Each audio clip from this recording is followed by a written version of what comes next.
Olá, tudo bem? Hoje nós vamos falar sobre este livro fantástico de Michael Ende, A História Sem Fim. Gente, que livro lindo! É fabuloso, maravilhoso, lindo, lindo, lindo, lindo. Só que muito diferente do filme icônico, aquele filme que também igualmente lindo, que fez parte da nossa infância. Eu assisti muito na sessão da tarde, A História Sem Fim, realmente lindo.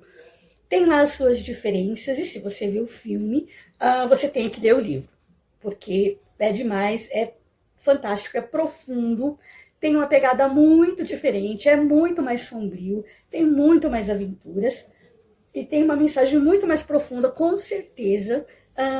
Você tem que ler, porque é uma experiência diferente, igualmente satisfatória, mas é uma experiência diferente, você deve ler o livro também, né? E vou sim fazer alguns comentários e algumas até curiosidades a respeito do filme, traçando aqui alguns paralelos, algumas diferenças e tudo mais. Mas a primeira coisa que eu tenho que dizer é que o autor, o Michael Ende, ele detestou, mas detestou assim com força o filme. E eu posso entendê-lo. Com certeza eu consigo entender os motivos pelos quais ele realmente detestou.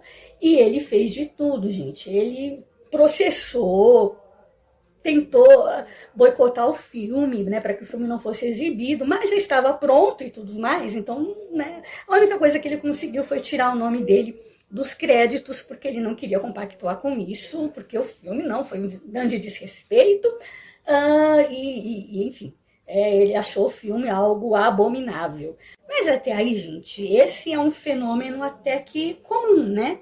A P.L. Travers detestou, simplesmente chorou de raiva ali ao ver o filme da Mary Poppins, porque não tinha nada a ver com o livro dela. O próprio Stephen King disse que detestou o filme do Iluminado. Ok, a gente entende. É claro que existem filmes que estragam a obra, existem filmes que não têm realmente o menor respeito, detonam com os personagens, descaracterizam personagens, tudo bem, isso a gente sabe que existe. Mas eu estou falando de boas adaptações, né? O que acho que o Michael devia ter um pouquinho mais assim de calma, de paciência, entender que é uma questão de linguagem, porque por melhor que seja um filme, uma adaptação cinematográfica, ela nunca, gente, vai conseguir exprimir certas experiências que só mesmo no livro você vai ter. Então é impossível. Um filme ele jamais vai conseguir transmitir certas coisas, certos elementos, não vai. Mas não é porque é desrespeitoso, não é porque é uma obra ruim, né? É simplesmente uma questão de linguagem. A linguagem é diferente. Então, eu entendo o Michael Ende, porque um filme é um livro, é um filho, realmente é um filho, e você ali, sabe, dá o máximo de si, se debruça ali sobre uma folha de papel para criar um mundo, um universo, personagens maravilhosos. E esse livro aqui, os personagens são maravilhosos, são incríveis, são complexos, são personagens esféricos, todos eles, personagens assim, principalmente os protagonistas, né? Ou seja, personagens que se transformam no decorrer da obra e no final eles são personagens diferentes, eles se transformam, ou seja, é a verdadeira jornada do herói, né? A jornada de crescimento, de amadurecimento, de aprendizado, através de lutas, erros, acertos e enfim. É um livro lindo, gente, é um livro sensacional, cheio, mas cheio de alegorias, de situações que você pode tirar para você alguma lição, alguma coisa prática e ali entender o que aquilo significa e onde que eu posso aplicar isso na minha vida ou o que isso pode significar, enfim. E tem muita coisa que com certeza eu li aqui, talvez não tenha entendido, tenha passado batido, talvez numa segunda lida eu pegue ainda mais coisas, ou seja, é muito rico, tem muita alegoria, tem muita coisa. Os personagens são lindos, são complexos, eles crescem e você se conecta com eles do começo ao fim da obra. É sensacional. Então, eu entendo, isso é difícil transmitir todas essas emoções, todas essas camadas, transmitir para uma linguagem cinematográfica. Mas é aquilo que eu falei, não quer dizer que é ruim, não quer dizer que seja desrespeitoso, é simplesmente uma questão de linguagem. E uma das coisas que o Michael não gostou, né, no filme, né, em relação ao livro, a adaptação do cinema, são algumas diferenças. Por exemplo, o Atreio no livro, ele não é um ser humano, né? Ele é um menino, sim, ele tem um aspecto humano, porém ele é uma criatura, ele não é humano, ele é verde, inclusive. Ele tem a pele toda verde. E no filme não, ele é um rapazinho comum, um rapazinho bonitinho, né? Aquela coisa, não, a figura, né, do príncipezinho, destemido, né? Aquele garoto bonitinho.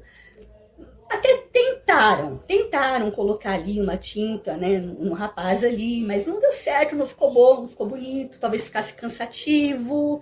O rapaz acho que também não se adaptou ali com a tinta, deve ter tido uma espécie de alergia, alguma coisa. Sei que até tentaram, mas não ficou bom. Ou seja, questão de linguagem, tem coisas que não funcionou na telona, pro filme. Ok, então não deu certo. E por isso o Atreio, então, ele é um humano, né? Então a imagem que a gente vê no filme é um rapazinho comum, humano, bonitinho, viril, e, né, aquele príncipezinho valente, um guerreiro destemido. Então isso é bom, né? Tem esse apelo ali para a audiência. Então funcionou. Outra coisa que o Michael detestou foi a forma como eles retrataram o próprio Falkor. No livro chama Fulkor. E o Falkor, então, ele foi retratado como um cachorrão bobão, né? Tipo, ele detestou isso, né? E não é, na verdade, ele é uma criatura, ele é um dragão da sorte chinês. Ele não tem pelos, ele tem escamas, ele é um dragão. É tipo, fisicamente assim, é tipo o Mushu da Mulan, né? Então, olha a diferença daquilo que o Mandy imaginou, não é? E da versão que nós vimos, né, o Falkor ali no cinema. Parece um cachorrão realmente. E aquela cena, ele achou aquela cena grotesca, né? Talvez a mais bonita, mais icônica, mais engraçada. A cena quando o Atreio lá, né, dá uma coçadinha ali atrás da orelha do Falkor, né? Porque ele diz, coça aqui pra mim, porque eu não alcanço. O Atreio vai lá, dá uma coçadinha, ele põe a língua pra fora ali, como se fosse um cachorrinho mesmo. Essa cena é icônica, a gente é hilária, é divertida, é gostoso de ver. Então, o Falkor aqui, ele é muito mais carismático, inclusive, né, do que é no livro. Ele é mais sombrio, aquela coisa mais séria. Ele é uma criatura, ele é um dragão poderoso, né? Então, precisou realmente ser assim para que tivesse um apelo maior, para que o Falkor tivesse um apelo ali com as crianças, isso tudo, né? Para que as crianças achassem algo bonitinho, fofinho, e tanto que hoje o Falkor é lembrado como um personagem cativante, carismático e tudo mais. Tinha que ser assim, né? Não é tão sombrio quanto no livro, mas foi algo para que realmente, né, agradasse a todos. Então é simplesmente uma questão de visão, é simplesmente uma questão de linguagem, né? Uma linguagem cinematográfica, funciona melhor no cinema, digamos assim. Então, e teve aí o dedinho do Spielberg, ele ajudou muito, porque quando ele foi fazer a adaptação para a versão americana, porque essa história não é americana, é uma história alemã, não é? A história sem fim, o título original é... Enfim, é isso aí. Aí, então, o Spielberg, ele fez essa adaptação, né? Mudou alguma coisinha aqui, outra ali. Deu essa ideia aí pro Falkor, como que seria, né? Como que deveria ser feito. Ele deu uma outra ideia, inclusive, porque não tinha música, né? A história não tinha um tema, então na versão americana... Aí que o Spielberg colocou aquela música também icônica, né, a história sem fim, que ela não se remete aos anos 80, é uma coisa maravilhosa. Vou colocar aqui no fundo, para vocês ouvirem. Ah, que beleza, né? Essa música é linda demais, né? Tem a cara do filme, a cara de uma aventura ali dos anos 80, enfim, uma história de fantasia. Enfim, mas o Andy odiou isso tudo. E uma das outras diferenças também que ele não gostou é que no livro o Bastian, um dos personagens principais, ele simplesmente ele é gordinho, ele é feinho, é tipo um nerd, ele sofre bullying e tudo mais, mas ele é gordinho, feinho e medroso. É assim que ele é descrito, ou pelo menos assim que ele se vê, que ele se sente. Ele tem uma baixa autoestima realmente. Então esse é o Bastian. E no filme não, ele é um rapazinho, né, bonitinho, normal, enfim, né, não tem essa questão. Ele sofre bullying e tudo mais, mas ele não é baixinho, gordinho, e enfim. Tá aí uma diferença. Outra coisa que o Andy odiou, e aí eu tenho que dar razão pra ele, pô, realmente desnecessário, né? Porque na cena das esfinges lá, no filme, gente, colocaram as esfinges lá com os peitão, né? Os peitão desnecessário realmente. Ele não gostou, achou aquilo abominável, tipo, pra que isso? Você só quer dinheiro, né? Sei lá, acabar com a minha história, e enfim. Ele também não gostou nada disso. De fato, né? Eu tenho que concordar. É desnecessário realmente, né? Se você for comparar a esfinge que ele imaginou com a esfinge do filme, né? Realmente é diferente. Enfim, mas vamos direto então à história. Tem de tudo um pouco, né? É uma história de superação, é uma história de amizade, de autoconhecimento. Fantástico. E não é uma história infantil de forma alguma, não sabe, é um livro muito forte, muito profundo realmente. Como eu disse, cheio de coisas para você aprender, cheio de alegorias e cada um realmente pode ter ali a sua interpretação. A história começa então quando Bastian, esse rapazinho gordinho, né, nerdzinho, está fugindo ali de uns valentões da escola. Ele também não quer ficar ali naquela escola. Ele entra então numa livraria e encontra um homem lá, um senhor, dono dessa livraria, que ele é muito grosseiro no primeiro momento, até trata ele super mal lá, chama ele inclusive de perdedor, né? Quem você é, o que você tá fazendo aqui? E o Bastian começa a contar a história dele. Não, eu tô fugindo, as crianças me batem, por isso, por isso, por isso. Aí ele vai tipo, você merece mesmo apanhar, né? Tipo, você é boba, entendi, você é um perdedor, né? Você é um fracote. Enfim, é mais ou menos assim.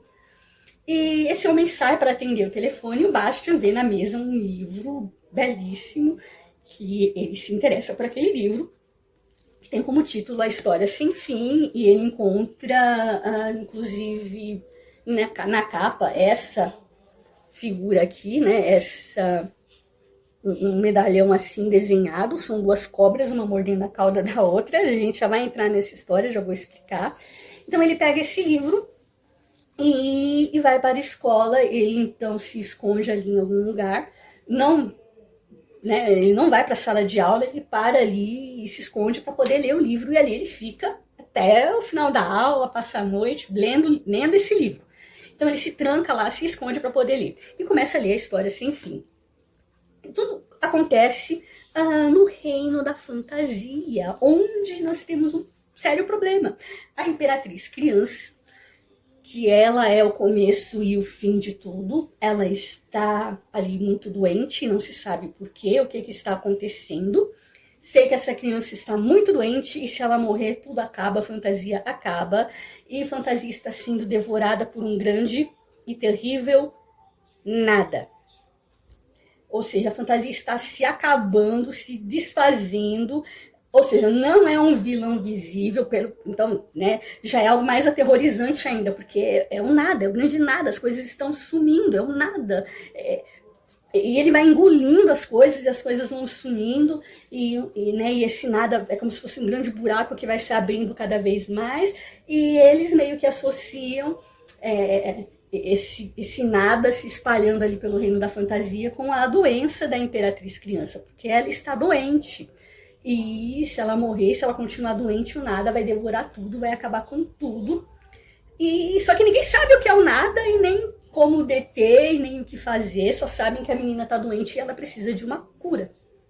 Enquanto isso, o nada devora, acaba, vai acabando ali com o reino de fantasia. Então o reino da fantasia está ali condenado, digamos assim, por causa desse nada. E a Imperatriz, então, morrendo ali, doente. Eles então vão chamar ali um dado cavaleiro de uma terra distante ali, um rapazinho chamado Atreio, e essa imperatriz dá a ele um medalhão, justamente esse medalhão que se chama Aurine, né, esse símbolo aqui das duas cobras, uma mordendo a cauda da outra, e diz que ele deve partir nessa jornada para buscar realmente a cura. Mas que cura? Onde? E que nada é esse? Lutar contra quem? Ou seja, ele foi enviado em uma missão sem saber o que ele estava procurando, quem ele estava procurando, ou onde ele iria encontrar, seja lá o que for que ele estivesse procurando. Né? Ele queria entender qual era o motivo da doença da imperatriz, talvez encontrar uma cura e destruir o nada. Mas como? Não é assim. É uma missão assim que ele foi às cegas. E esse medalhão então foi dado a ele para que ele fosse protegido. E aí então começa a nossa história.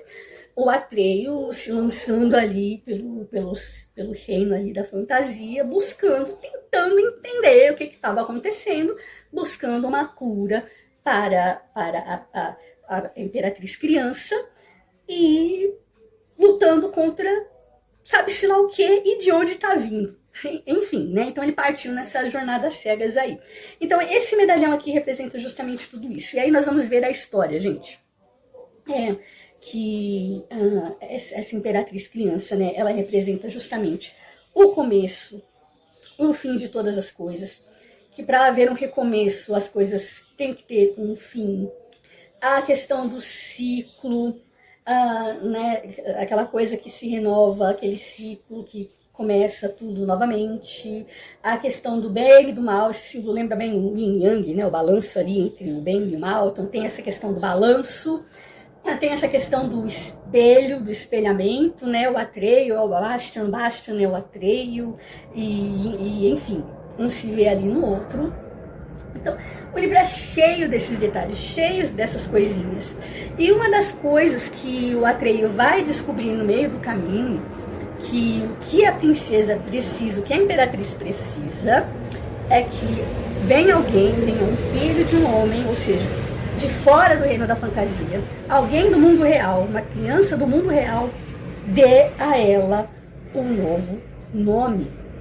Então nós vamos ver também essa questão do nome, da identidade, nós vamos chegar aí, né, já nesse ponto, você vai entender que o livro vai trabalhar muito isso, tanto nessa parte, né, quando o quão importante é que a imperatriz receba um nome, porque isso é identidade, isso dá a ela vida, isso é que faz que ela seja quem ela é, ou seja, ela precisa de um nome, de uma definição, né, quem ela é, e que ela está viva, para que o reino de fantasia permaneça vivo. Então nós vamos ver essa questão do nome, essa questão da identidade, tudo isso nós vamos ver. Enquanto a história está sendo trabalhada, essa questão do luto vai ser trabalhada também, porque o Bastian é um personagem que ele está sofrendo, passando por um momento de luto, que é a morte da mãe dele, e parece que o pai também não está sabendo lidar direito com a situação, porque ele simplesmente está ignorando o Bastian, tratando ele de qualquer forma, de qualquer maneira, se tornando frio e distante, e o Bastian, tudo que ele quer agora, tudo que ele precisa é de apoio, de amor de um pai, né, já que ele perdeu a mãe e tudo isso. Então, isso vai sendo trabalhado. Nessa questão do renovo, tipo, acabou, morreu, estamos passando por uma situação difícil, mas as coisas, elas se renovam, elas precisam ser trabalhadas, você precisa se despir daquilo que te fez mal, voltar ao começo, se reerguer. Na história você vai entendendo isso, né? Você precisa se despir de tudo isso, tipo, olhar para frente. Então, o livro vai trabalhar isso, essa questão do luto, da tristeza.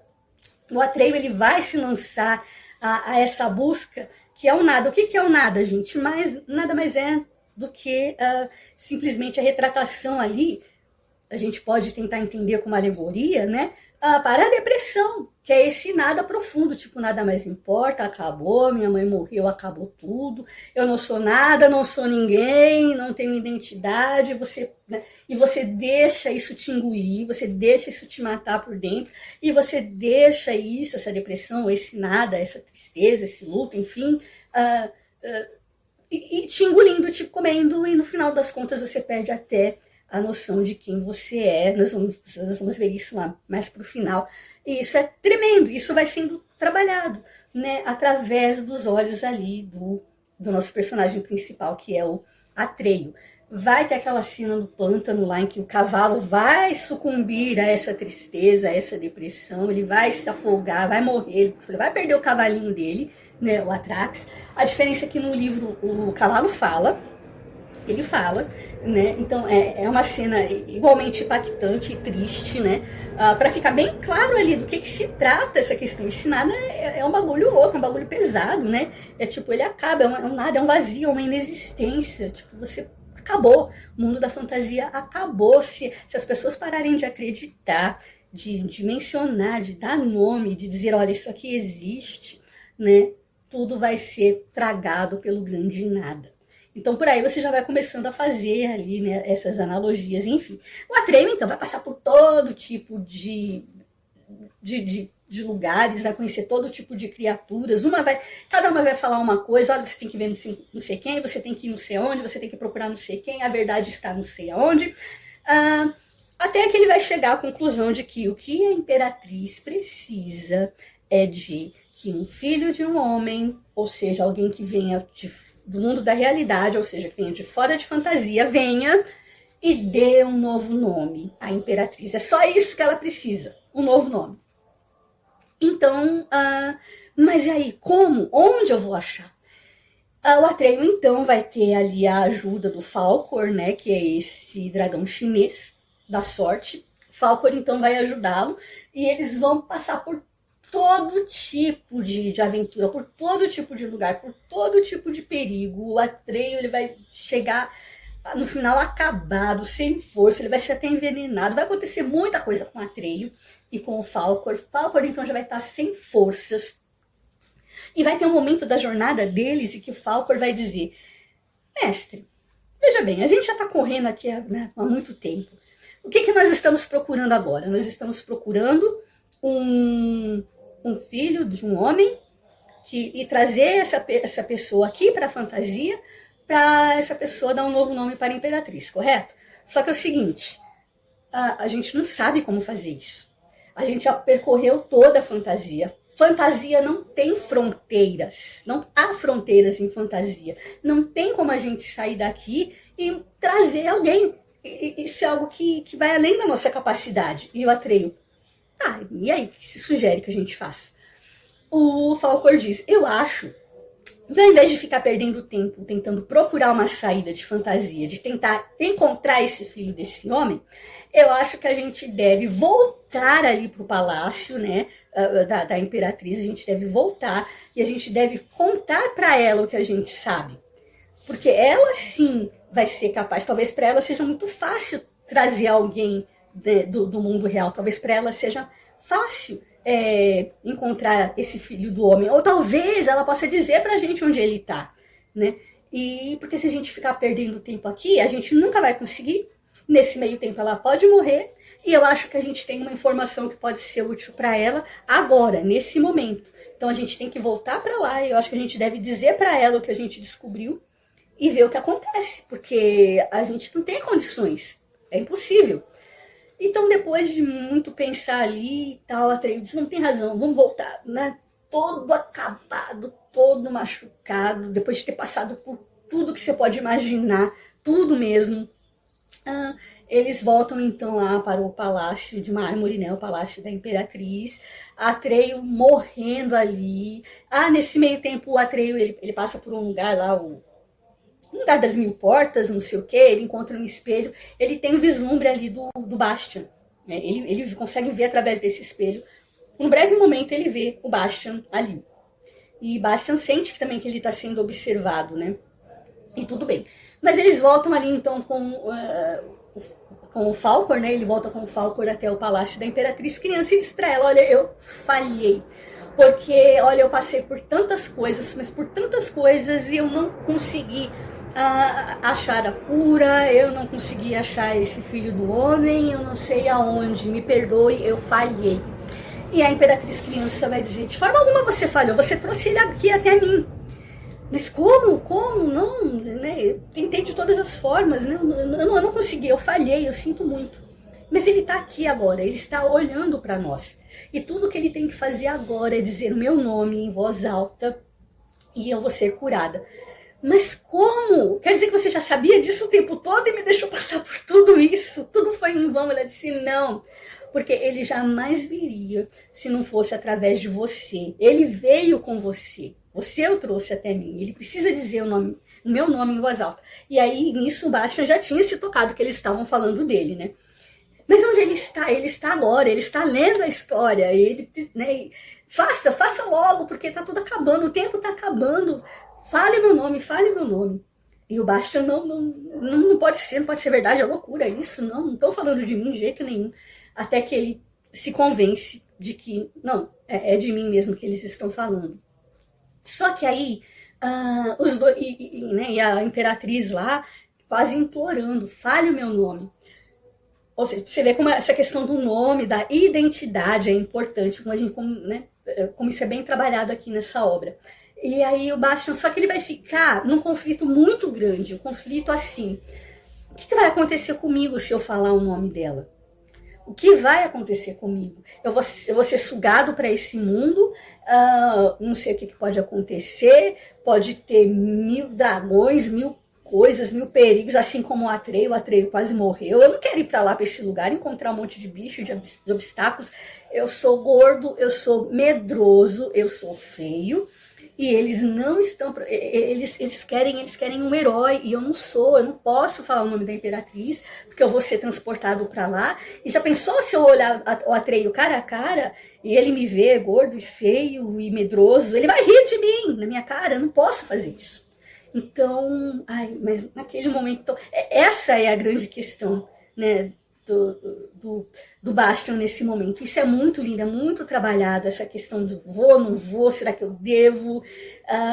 Essa questão da estima dele, realmente, né? Não é isso que eles querem um herói, e eu não sou esse herói, enfim, eu sou gordo, eu sou isso, aquilo. Isso é muito melhor trabalhado do que no filme. Mas o Bastian, então, resolve falar o nome da Imperatriz ali, ele a chama de Filha da Lua. E ele então é transportado naquele momento para o reino da fantasia, onde tudo está escuro, porque tudo tinha acabado. E naquele momento, então, ele encontra a Imperatriz criança. Ela dá a ele uma espécie de sementinha, que é como se fosse uma sementinha ali do desejo, ou seja, ainda havia uma luzinha de esperança ali para a fantasia. Ou seja, tudo acabou, tá tudo escuro, né? Mas diz assim, tudo é escuro antes de clarear, né? Tudo começa, né, na escuridão, né? E depois as coisas vão acontecendo, né? Todo começo é difícil, ou seja, que essa questão do recomeço, essa questão do ciclo. E agora, então, Bastian já estava no reino da fantasia, e aquela sementinha, então, é como se fossem os desejos dele. E tudo que ele ia desejando ia acontecendo, então, de repente, apareceu um lugar maravilhoso, ele começou a criar, inventar 1000 coisas, tudo que ele pensava se transformava em realidade, tudo que ele pensava ia acontecendo, todos os desejos dele, um monte de coisa, ele criou coisas lindas, maravilhosas, uma terra linda, plantas, bichos, árvores, tudo, ele criou um reino maravilhoso, todo tipo de bicho, lindo. E ela, inclusive, disse, quanto mais você desejar, melhor. Só que, assim, cumpra a sua função aqui, né? Logicamente, depois ele precisava ir embora. Aí ela deu, então, a Imperatriz deu a ele, como portador, né? A joia, o Aurim, que chama Aurim. Então, o Bastian agora começou a portar essa joia. E ele começou a andar por aí, criando coisas, inventando coisas. A Imperatriz criança some. Aí vem a segunda parte do livro, onde o filme não trata, né? O filme acaba mais ou menos aí. O filme acaba aí, na realidade, né? Depois que ele tem esse encontro aí com a Imperatriz criança e começa a criar coisas, ou seja, dá a ideia de que a fantasia foi salva e ele, tipo, renovou todas as coisas. E foi o que aconteceu. Vai ter um momento em que ele vai desejar encontrar o Atreio e o Falcon. E ele vai encontrá-los. E o Atreio e o Falcon, então, vão acompanhá-lo numa jornada ali, né? De volta para casa, para o mundo dele. porque agora ele simplesmente tinha sido largado ali, a Imperatriz sumiu, ele estava ali portando a joia, mas ele não sabia agora para onde ir, como ele iria voltar para casa, ele já tinha criado 1000 coisas, e eles vão continuar ali nessa jornada. Só que esse Aurim, no decorrer do tempo ali, vai meio que mexendo com a cabeça dele, depois a gente vai entender o que tá pegando, né? E vai ter cenas muito engraçadas, vai acontecer 1000 coisas no meio desse caminho. Vai ter um momento em que ele vai chegar num lugar, numa cidade, que obviamente ele mesmo que criou, e ele vai encontrar ali um cavaleiro, só que esse cavaleiro ele tá meio triste, muito triste, porque ele tá apaixonado por uma donzela, só que essa donzela não quer saber dele, porque ele é um cavaleiro que nunca matou um dragão, nunca matou um bicho. Ou seja, nunca salvou essa donzela em perigo, nunca provou o seu valor, digamos assim, porque era tudo muito maravilhoso, estava tudo tão tranquilo, tão em paz, não tinha dragão, não tinha bicho, não tinha com quem ele lutar, então, tipo assim, como é que eu vou provar o meu valor para minha donzela, e ela faz pouco de mim, que eu sou um cavaleiro, né, forte e tal, mas e aí, ela não quer saber de mim. O Bastian, esse cavaleiro contou essa história pro Bastian, ele ficou muito triste, disse, esse é o seu problema? Eu vou te ajudar. Na hora, então, o Bastian, tipo, cria um dragão, um bicho que vem, ele pega, sequestra lá essa dama dele, né? Agora ela era uma dama, uma donzela em perigo, e o Bastian disse, olha, apareceu um dragão ali, ele pegou a sua dama, ele a levou para tal lugar, para tal castelo. Nesse castelo você vai encontrar uma arma em tal lugar, e é com essa arma que você vai derrotar esse dragão, e pronto, seu problema está resolvido. Vai salvar sua donzela em apuros. Então, nossa, o cavaleiro se ilumina. Sério, existe um dragão? Eu nunca vi um dragão por aqui. Né? A minha donzela está em apuros, pois eu vou salvá-la agora mesmo. Então ele vai, corre atrás da donzela, mata o dragão, pega a donzela, leva ela para casa. E aí a história diz assim que depois desse momento, a donzela se apaixonou perdidamente por ele, só que depois disso, ele é que não se queria mais, ele que não queria mais se casar com ela. Mas isso é uma outra história e uma outra pessoa deverá contá-la. Gente, é muito louco, muito louco. Né? Muitas histórias vão terminar assim, vão, né? Tipo assim, isso é uma outra história e fica para você terminar. Outra pessoa termina. Né? O que aconteceu? Por que será que ele mudou de ideia depois de resgatar sua donzela em perigo? Ela queria se casar com ele, agora ele é que não queria mais e a gente não sabe por quê. Mas enfim, e o Bastian continua a sua jornada ali, e ele vai criar 1000 coisas, só que tudo que ele criar no fim das contas vai dar algo de errado, vai dar algo ruim, entendeu? E ele vai virando uma espécie de vilão, de anti-herói. Essa questão do bem e do mal, né, do início e tudo, né, do recomeço, a criação, das coisas se renovando. Então a gente vai observar tudo isso nessa trajetória do Bastian, aqui na segunda parte do livro. Porque ele vai dando continuidade ali à sua jornada, juntamente com o Atreio. Em um determinado ponto, o Atreio vai perceber que ele tá diferente, vai dizer, olha, eu acho que você deve passar o medalhão para mim, sabe por quê? Eu acho que esse medalhão tá mexendo com você, com a sua cabeça aí. Deixa eu portar um medalhão? De jeito nenhum, você tem inveja de mim, porque, veja bem, eu agora sou o senhor dos desejos, né? A Imperatriz Criança deu o medalhão para mim, eu estou com a joia e eu posso fazer o que eu quiser, e você tá com... Então ele já começou a criar ali um atrito ali, feio mesmo com o Atreio, mas ele tenta contornar, ele tenta não irritar o Bastian, né? Enfim, mas em um momento o Atreio ele vai ouvir, né, pelas costas, o Atreio dizendo, conversando com o Falcor, a gente precisa tirar isso dele, porque vai acontecer alguma coisa muito triste. Ele está perdendo a noção de quem ele é. Ele não sabe mais quem ele era. Ele não sabe mais de onde ele veio.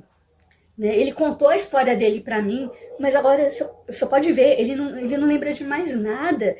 A personalidade dele é outra, ele não é mais quem ele era. E ele está se esquecendo de tudo. Em breve ele não vai saber mais quem ele é, não vai mais saber o nome dele, ele vai morrer. E sabe, quem não tem passado não tem futuro, então vai dar ruim de novo, ele vai morrer, o mundo dele vai estar ameaçado, o nosso mundo vai estar ameaçado também, a gente precisa tirar né, essa joia dele, quem sabe ele recupera a razão e quem sabe ele volta para casa e a gente precisa dar um jeito. O Atreyu, então, ele finge que não ouviu isso e ele finge, então, que vai com o Atreyu. Aí ele diz assim, Atreyu, eu tenho uma ideia. A gente está procurando por tudo quanto é lugar. A gente não está achando uma saída para minha casa. A gente precisa, então, conversar. A gente precisa encontrar novamente a Imperatriz Criança. Só ela vai saber me levar para casa. Então, o nosso destino agora é o castelo da Imperatriz Criança. A gente tem que voltar para o castelo de Marfim. A gente precisa encontrar a Imperatriz Criança e ela vai me ajudar. O Atreyu ficou feliz. Nossa, graças a Deus você recuperou a razão. Porque em determinado ponto da jornada, o Atreyu percebeu, olha, a gente já tá dando voltas e voltas e voltas e voltas, a gente já fez tanta coisa, a gente não tá conseguindo achar um lugar, a gente tá conseguindo achar uma ideia, porque no fundo, o Bastian não quer voltar para casa, é porque ele não deseja, é por isso que a gente nunca tá chegando ao fim dessa história, porque na verdade ele não deseja, ele não quer voltar para casa. Então, e o Bastian, inclusive, quando ele chegou ali em fantasia, quando ele ganhou o medalhão, quando ele começou a criar coisas, ele começou a se mudar. Então ele já não era mais gordinho, ele queria ser o mais belo, então ele já era um rapaz belo, esbelto. Aí já não bastava mais ser belo, ele tinha que ser forte. Então ele era belo, era forte, não bastava mais isso, ele tinha que ser valente, destemido, não ter medo de nada. Então ele era forte, era destemido, ele era belo, não tinha medo de nada, mas isso também não bastava, ele tinha que ser o mais inteligente. E aí ele começou a ser o mais belo, o mais inteligente, o mais forte, o mais inteligente de toda a fantasia, o mais destemido, tudo. E pronto. Só que quando finalmente eles conseguiram chegar no palácio da Imperatriz, a Imperatriz Criança não estava lá. E aí o que ele faz? Eu agora sou o Imperador Criança, eu agora sou o Senhor dos Desejos, o Senhor de toda fantasia. Lembrem-se vocês que vocês devem suas vidinhas a mim, porque fui eu que criei tudo isso. Se não fosse por mim, nada disso aqui existiria. Então ele meio que se tornou mal, digamos assim, um tirano, né? Ele estava se esquecendo da essência dele. E meio que ele quis tomar o castelo ali à força e se autoproclamar o imperador, né? O senhor dos desejos, mais poderoso até do que a Imperatriz Criança. Porque afinal de contas ele agora possuía a joia. Gente, e aí vai acontecer tantas coisas, mas tantas coisas. E no final, que final foi esse, gente? Tremendo, maravilhoso. Como essa questão é trabalhada, como ele volta para casa, como que se dá essa questão, porque vai haver uma batalha, porque o Atreyu, obviamente, ele não vai permitir isso, vai haver uma batalha ali no palácio, não é, para tentar impedir ali os planos do Bastian, e muita coisa vai acontecer. Em um determinado momento vai ter ele vai encontrar um personagem, ele vai sair dali também do palácio, porque ele vai se sentir triste, desolado. Ele vai encontrar uma figura muito materna, inclusive, que vai lembrar a mãe dele, e ele vai encontrar essa personagem, que ela vai contar uma história para ele, que lembra muito, é um resumo da história ali de fantasia, e meio que vai acender um gatilho nele, ele vai meio que se lembrar um pouquinho ali quem ele era e de onde ele veio. Olha só, há muito tempo começou a mulher. Nossa Imperatriz Criança estava muito doente porque precisava de um novo nome, e só um filho do homem podia dá-lo. Mas os seres humanos já não vinham a fantasia, ninguém sabia por quê. Um dia, ou melhor, uma noite, chegou um ser humano. Era um menino e ele deu à Imperatriz Criança o nome da filha da lua. Ela ficou boa e, em sinal de agradecimento, prometeu ao menino que todos os desejos que formulasse em seu reino se tornariam realidade, até que encontrasse a sua verdadeira vontade, o seu verdadeiro desejo, o seu verdadeiro eu. E aí sim ele poderia voltar para casa e salvar fantasia. Daí em diante, o menino fez uma longa viagem de desejo em desejo e todos se realizaram. Nem todos os desejos eram bons, alguns eram maus, mas era um desejo. A realização de cada desejo despertava um novo desejo. Nem todos os desejos eram bons, aí continuando, né? Mas a Imperatriz Criança, para ela, isso era indiferente. Tudo era igual. E tudo é igualmente importante em seu reino. E quando a Torre de Marfim acabou por ser destruída, ela não fez nada para impedi-lo. Entretanto, cada vez que um dos seus desejos era satisfeito, aí vem a parte, ó. O menino esquecia parte de suas recordações do mundo de onde viera, mas ele não se importava porque ele não queria voltar para lá. De modo que continuou a desejar e a desejar, e agora, porém, já tinha renunciado a todas as suas recordações.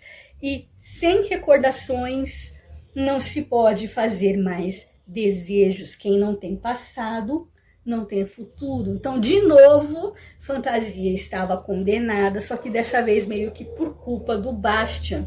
E quando ele ouve essas palavras, então, tipo, é de mim que ela tá falando. Isso vai acontecer comigo? Tipo, eu vou, sei lá, assumir, esquecer, mas se eu esqueci é porque era ruim. Mas qual o problema? Eu tô feliz aqui, eu quero ficar aqui, eu não quero voltar pra vida que eu tinha, porque não devia ser coisa boa. Mas enfim, e até que enfim ele cai em si. E para voltar para sua realidade, nós vamos ter uma cena linda. Eu não vou dar spoiler, mas nessa cena, para voltar, é algo mais ou menos assim. Ele está completamente nu, cercado ali por água. Aí a gente tem essa questão de novo do renascimento. Só que nessa, ele já não sabia nem mais quem ele era. Ele não tinha nome, sequer ele tinha nome. Veja bem a importância do nome, a questão da identidade e tudo mais, né? A questão do se despir de tudo, do seu eu, de quem você é, aquela coisa toda. Ele não podia voltar para casa enquanto ele não se despisse de tudo aquilo. E até que em um dado momento lá vai acontecer algo em que ele vai finalmente conseguir voltar para casa. Mas esse processo, gente, é muito forte, é muito lindo. Essa cena final, como ele consegue voltar para casa, gente, é muito linda, muito forte, né? Então, é uma questão de jornada, de autoconhecimento, tipo, eu sou Bastian, né? Inclusive, ele tem 3 Bs, olha só que interessante. BBB, Bastian Books, alguma coisa lá, tem outro B no nome dele. E essa questão do nome, das letras, isso é algo muito forte também no livro. Inclusive, cada capítulo vai começar com uma letra do alfabeto, do A a Z.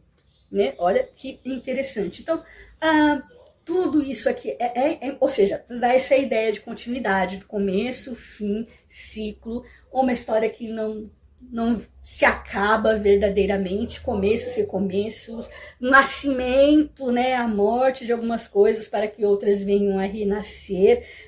Gente, é lindo demais. Tem toda uma simbologia muito linda. Vale a pena você ler então. Vou parar de falar porque senão vai ficar longo por demais. Mas é um livro que eu amei. Curti demais, e com certeza você também vai gostar. Se você viu o filme e amou o filme, você tem que ler o livro, porque é uma experiência totalmente diferente e muito enriquecedora, com certeza. Com certeza, você vai amar. Então, A História Sem Fim, de Michael Ende. Espero que você tenha gostado e até a próxima.